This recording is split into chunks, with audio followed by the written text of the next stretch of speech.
Spring has sprung. Got me thinking about springs. No springs. I like springs. I like 3 springs. I like 5 springs. Sometimes I'll use 4 springs. And in this case, no springs because we have one of these inventive devices. Hardtail strats are cool. It's taken me a little while to finally figure that out, but they seem to have the best of both worlds. You get a little bit of the old Telecaster thing going on in the bridge. Again, I'm using this crazy old 60s Gibson Skylark here, which check out this trem. If I don't fall, there we go.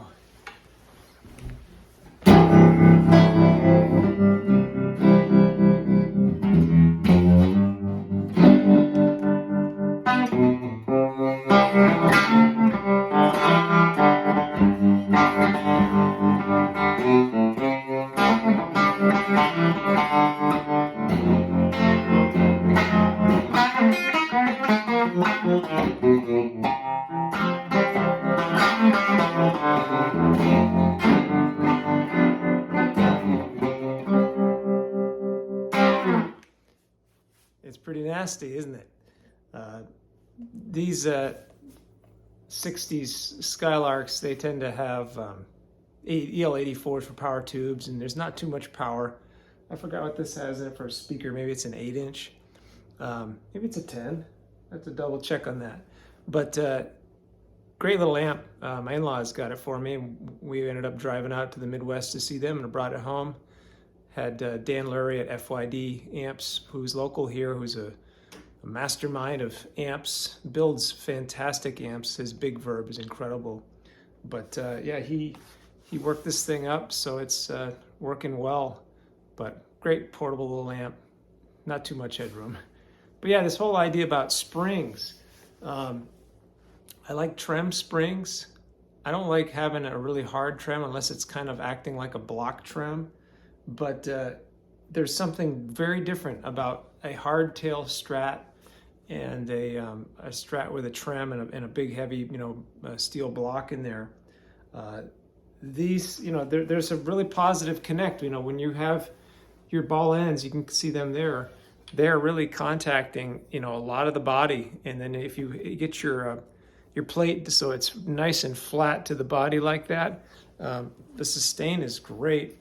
And this is a one-piece ash guitar mill body Strat here and a guitar mill neck, which is really nice too. You can kind of see they did a nice little wearing of it, big head, and then I use Callahan parts on it. But yeah, the lack of springs, the lack of a trem block, the lack of something that has a lip on the front to kind of angle up.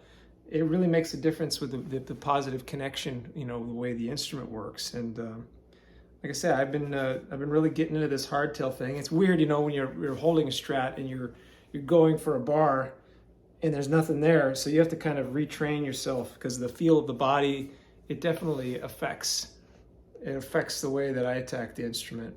But yeah, really nice,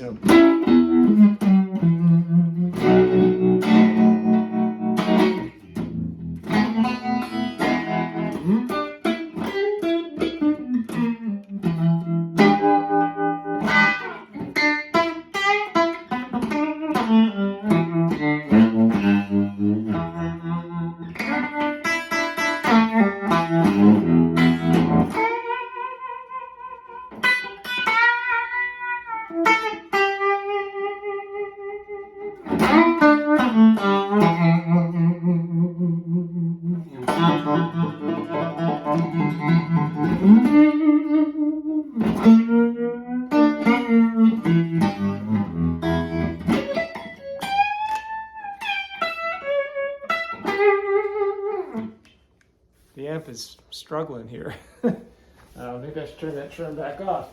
Mind my legs. All right, back in this again. But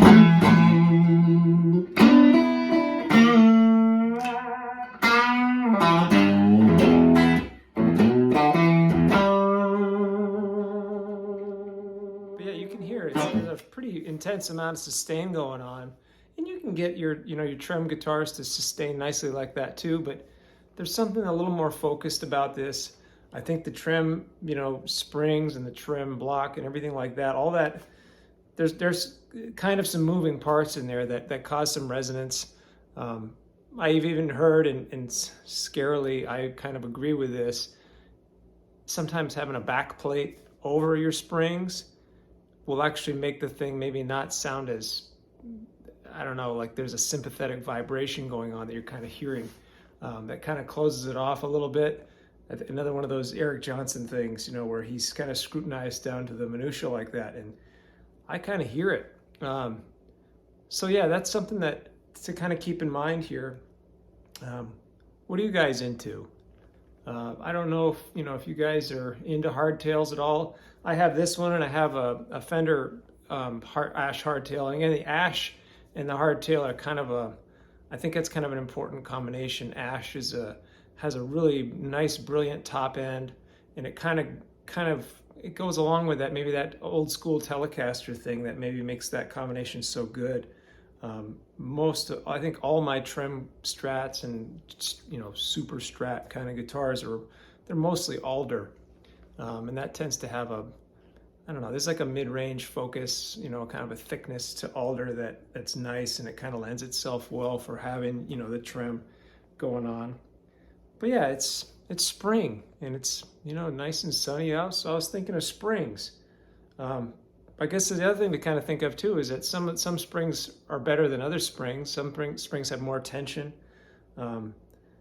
Getting a trem set up nicely, it's a work of art. I have struggled for many years trying to figure out how to perfectly set up every trem that I have. Sometimes I get really lucky, and they're really easy. You can do the Jeff Becky thing where you can like just slam it and then it'll flutter because the resistance is so little, but it's balanced so well that it'll make the entire bridge do this fluttering thing, which is a really cool way to go, floating your trem up so you can pull up. Sometimes people will get certain intervals, usually minor third or major second or something, something where they can at least float up. I like that particularly, and really, I like just being able to sharpen a note and flatten a note just with however I push my hand towards the guitar or away from the guitar. It's another control thing where, you're already working on bending notes over here, but then being able to kind of utilize this action at the same time you're doing, this sort of thing. It gives you this really, I don't know, you just feel like you're kind of activating the instrument, with most of your body, and that's a really nice thing. And when it's balanced, it feels great. Again, when you have too much resistance, and I tend to find that mostly if I'm using 5 really stiff springs, and maybe depending on how the front screws are. I mean, some of my guitars they're 2-point trems that might be a little more forgiving than say the 5 or the 6 screws in the vintage style bridge. That can be specifically set up. I have a Wilkinson that is that design, and you can work with the outer 2 screws and the inner 2 screws, and you can kind of balance it out. But I suppose that's another bit of topic here. And then the other thing too is resistance at the nut.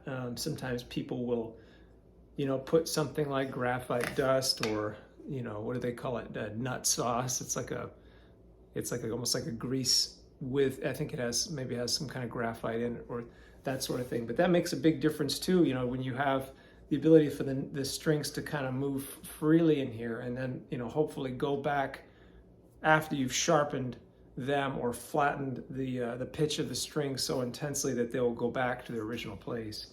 But yeah, it's funny. I mean, I'm talking about these trem and spring related things in a spring day with a hardtail, but it really helps you appreciate that stuff when you're going for a bar and you don't have one.